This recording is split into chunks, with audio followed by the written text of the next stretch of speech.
तो समय का चौदह समय भगवान रामचंद्र जी जंगल में गए। 14 वर्ष के बाद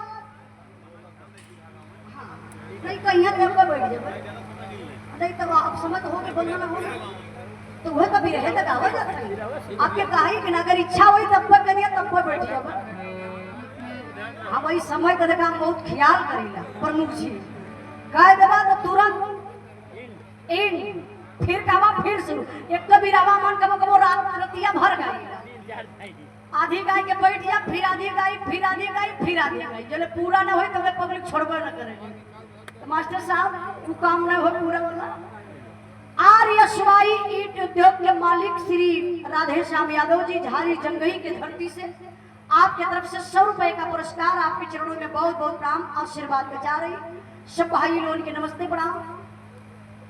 ध्यान नहीं भगवान रामचंद्र जी के वनवास भयल 14 वर्ष के बाद जंगल से वापस घरे अलन। जब घरे अलन तो भगवान राम के ससुराल के लोग चाचा जनकपुर के लोग राजा जनक जी एक दिन विचार कर को हमार दामाद और बिटिया 14 वर्ष जंगल में जाके अपन जिंदगी बितौल बड़ा कष्ट झेलना। एक बार अपने घरे बुलाए के हम चाहते कि स्वागत सम्मान रख दे। तो जनकपुरी से संदेशा आया भगवान रामचंद्र जी के पास। भगवान रामचंद्र जी साथ में सीता माता लक्ष्मण सारी बंदरी सेना साथे हनुमान जी पहुंचने कहा जनकपुरी में।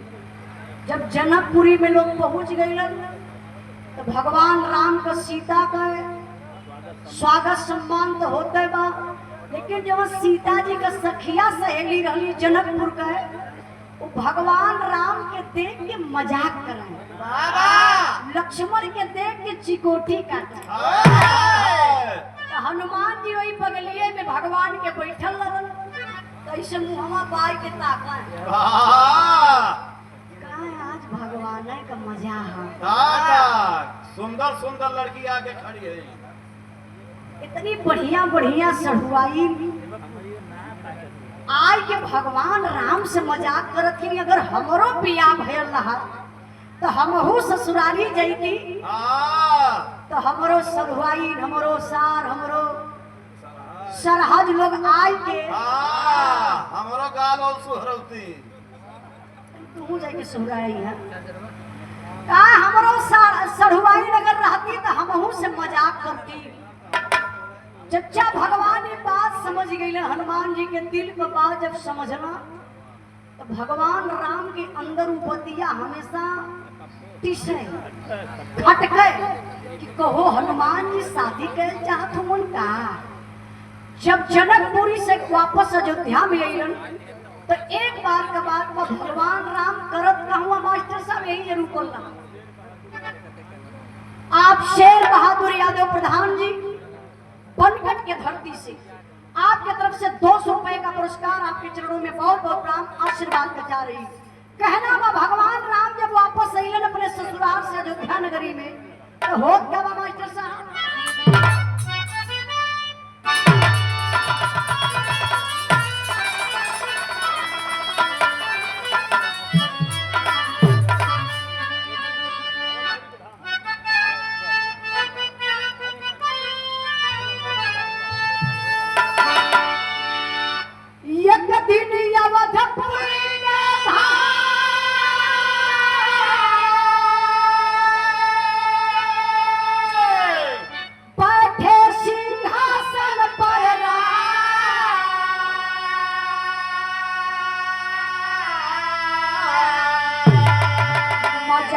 हनुमत से तब कैले कृपा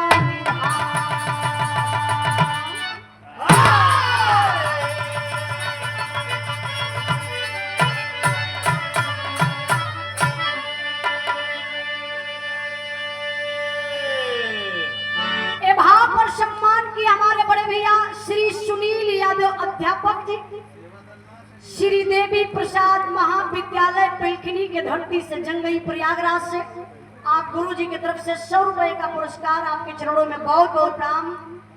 और 101 रुपए का पुरस्कार धर्मेंद्र कुमार यादव करणपुर के धरती से आपकी तरफ से 100 रुपए का पुरस्कार आपके चरणों में बहुत बहुत प्रणाम। और 200 रुपए का पुरस्कार हमारे बड़े भैया राकेश कुमार यादव RKY ईट उद्योग झारी के धरती से भैया की तरफ से 200 रुपए का पुरस्कार आपके चरणों में बहुत बहुत प्रणाम। आशीर्वाद बचा रही ध्यान दें बिरहा की तरफ। भगवान रामचंद्र जी अपने अयोध्या नगरी में दरबार लगौलन।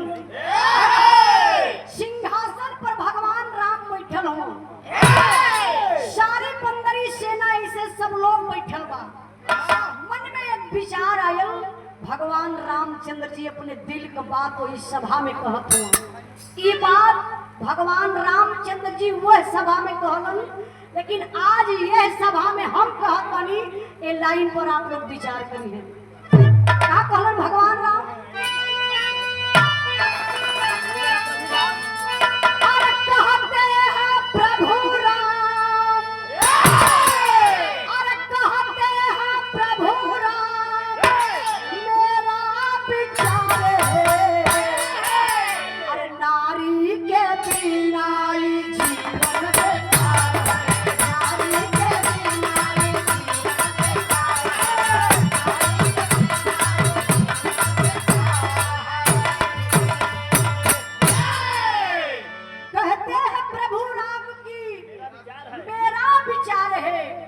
नारी के बिना ये जीवन बेकार है। भगवान राम कहलन कि जीव जंत इंसान सबके जिंदगी में एक नारी की जरूरत पड़ेली। नर मादा हमारे पढ़े लिखे मास्टर साहब लोग भी विरहा को सुन रहे हैं। इस महफिल में बड़े शिक्षित लोग बैठे हुए हैं। इस बात पर विचार करिएगा कि हर एक इंसान के जिंदगी में बाबू एक नारी का जरूरत पड़ेला। हम बताइला कि घर की नारी लक्ष्मी होती है। तो है चुड़ैल भी होनी भैया। हाँ, जैसे करवाली के कैसे पता? यही के घर से आयल है ना। भले बता देगा, नहीं तो ये लोग जानी ना। अच्छा देखिए, बतौली कि नारी का सम्मान होना चाहिए, नारी की पूजा होनी चाहिए, लेकिन नारी हो तब। अगर चुड़ैल हो तो नेहरा पिठिया चरता ईटा ला देवे के चाहिए। ई काहे वजह? सुधर जाई बाबा रामदेव के योगा। ऐसा फुगदा प्रमुख जी ऐसा योगा फुगदा जर जाए। मेहरारू के ऊपर अगर ईटा ला दी देबा तो वो तब एक रात तोरे घरे टिकी। यहाँ से आई ले तुरंत उगली अपन पकड़ ले। इनके कहले पर आए कि केहू जने ऐसा योगा आजमैया मत। लेकिन देखा जाए सभा में सब लोग बैठल बा। जब भगवान राम कहले कि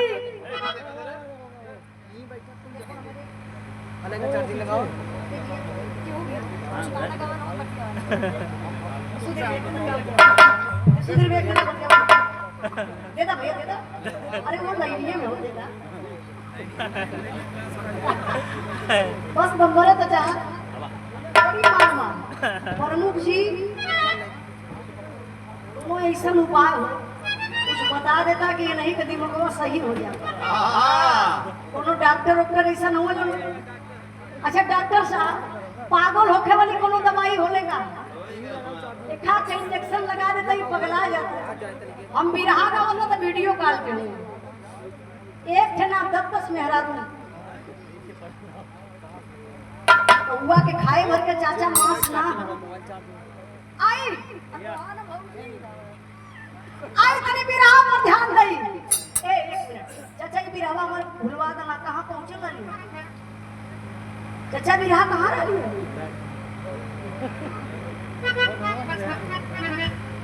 अब चाचा लोगों से पूछे तो प्रमुख जी देखा दिला कि लोग ध्यान से सुनत हो कि खाली देखत हो?